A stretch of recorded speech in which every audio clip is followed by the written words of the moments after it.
एक बार कविता लिखते थे भाई नंदलाल जी गुरु गोविंद सिंह जी के लिए। कितनी खूबसूरत ये तेरी तस्वीर है, कितनी खूबसूरत ये तेरी तस्वीर है। खुश नसीब हूँ मैं, मेरा मुर्शद है तू, मेरा मुर्शद है तू, ये मेरी तकदीर है, मेरा मुर्शद है तू, ये मेरी तकदीर है। तो ऐसे ही भाई नंदलाल जी बहुत बड़े विद्वान थे, कथाकार थे, बहुत बड़ी बड़ी विद्या ली थी उन्होंने। जब आए गुरु गोविंद सिंह जी के पास, पिता के बोलने से आए थे, पिता ने जबरदस्ती भेजा था। जानते थे कि नंदलाल को अहंकार आ गया है अपनी विद्या का। बहुत बड़ी बड़ी डिग्रियां लेके आए थे गुरु गोविंद सिंह जी के पास।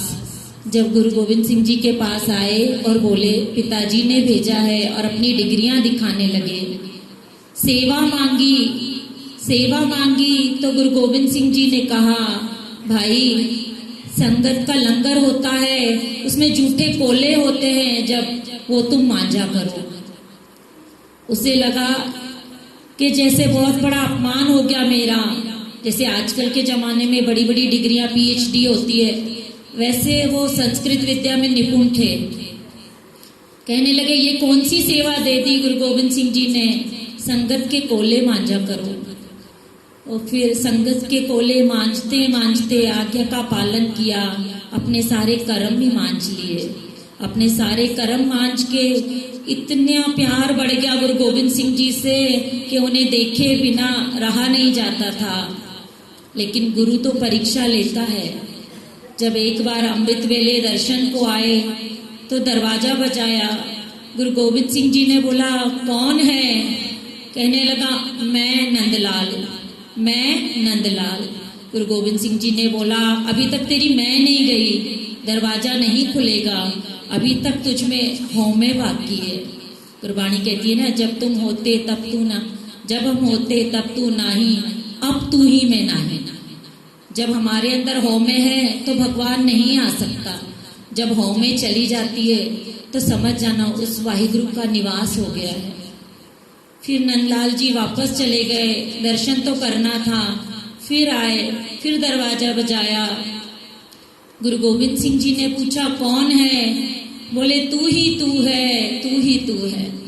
गुरु गोविंद सिंह जी ने बोला अब भी दरवाजा नहीं खुलेगा, अब तेरे अंदर चतुराई आ गई।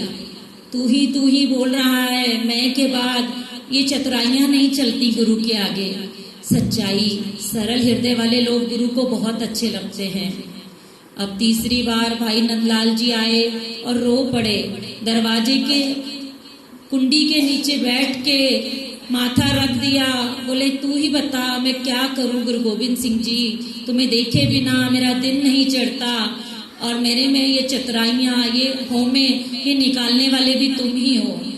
तब गुरु गोविंद सिंह जी ने दरवाजा खोला और गले से लगा लिया। ऐसी परीक्षा बहुत लेता है गुरु हमारी। जब सत्संग में आना होता है तभी कोई काम निकलता है। जब गुरु घर में आने के लिए निकलते हैं तो बहुत कलयुग आता है, बहुत सारे फुरने बनते हैं। संत कहते हैं देहे शिवा वर मोहे। ये किसको कहा गुरु गोविंद सिंह जी ने? शिवा भगवान को कहा है कि मुझे ये वरदान दे, शुभ कर्मन ते कबू न डरो, कभी भी पीछे ना हटूं शुभ कर्मन से, और जब मैं आगे आऊं तो सच्चाई के रास्ते पे बुराई का विरोध करूं, बुराई के आगे खड़ा हो जाऊं। यही गुरु गोविंद सिंह जी ने वरदान मांगा। तो संतों का कहना है कि शुभ कर्म जो है, कौन से हैं शुभ कर्म? संगत में आना, नाम जपना, हमेशा अच्छा फुरने बनाना। जब कोई अच्छा फुरना बने तो 1 मिनट भी नहीं लगाना चाहिए उसे पूरा करने में। कभी ये नहीं सोचना कि ये मैं कल कर लूंगा।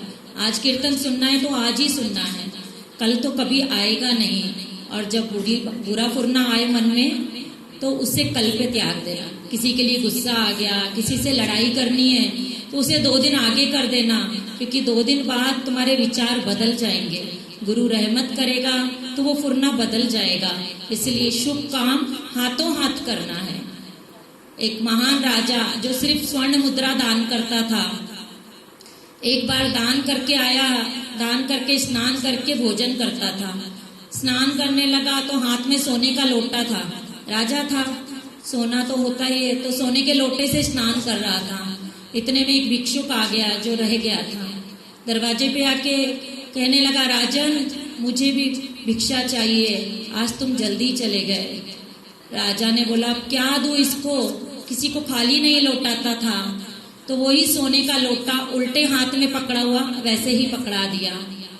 तो जो आया था भिक्षुक कहने लगा, तुम्हें पता नहीं है, दान तो सीधे हाथ से देते हैं। तो राजा ने कहा, सब पता है संत जी, लेकिन ये मन बड़ा पापी है, मन बड़ा चंचल है। अभी बाएं हाथ में लोटा है, दाएं हाथ में आते आते मन फिर ना जाए कहीं, ये ना कह दे कि इतना बड़ा सोने का लोटा क्यों दे रहा है, इसको तो एक अशर्फी भी बहुत थी। तो मन की ये चंचलता है। जब भी मन करे कि सत्संग जाना है तो समझ लेना आप परमात्मा के बहुत निकट हैं, तो जरूर आया करो। मैसेज पढ़कर आना है, रोज सत्संग में आना है, अपने बच्चों को भी सत्संग से जोड़ना है। अभी राकेश भाई साहब यहाँ पर विद्यालय भी शुरू कर रहे हैं कीर्तन का। बहुत लोगों ने पहले पूछा था कि बच्चों को कीर्तन सिखाना है, तो उनसे आप संपर्क कर सकते हैं, आपको सबको मैसेज आ जाएगा। और हर शनिवार को इसी तरह 7:45 से, संगत ने ये टाइम बोला है कि हम आराम से आ सकते हैं, तो 8:45 से 9:15 बजे तक हर शनिवार को हाजिरी। कीर्तन तो रोज ही होता है, आप जी सद के आओ, लेकिन शनिवार को जरूर जरूर आकर हाजिरी भरा करो। अब भाई साहब अशोक खोसला जी शब्द की हाजिरी भरेंगे, फिर समाप्त। वाहिगुरु जी का खालसा, वाहिगुरु जी की फतेह।